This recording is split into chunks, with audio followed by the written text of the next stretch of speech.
pagpapagaling lamang sa malubhang sakit ng hari ay walang iba kundi ang mahiwagang itinig ng ibong Adarna.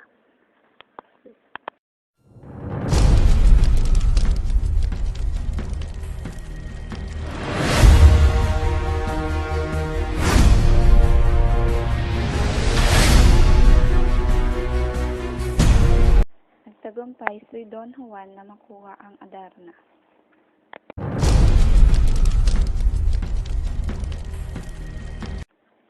Ngunit dahil sa inggit, nagawa ng dalawang kapatid ni Don Juan na siya ay Nang gumaling ang hari, pinakawalan nila ang Adarna.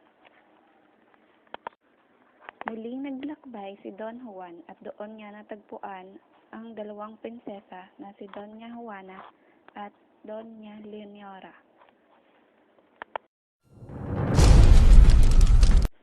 Ngunit muling nagtaksil ang kanyang dalawang kapatid.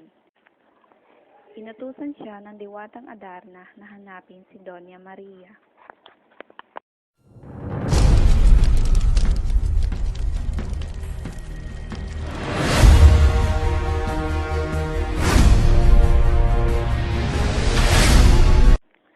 Abangan ang pakikipagsapalaran ni Don Juan sa pagsubok ng amang hari ni Doña Maria.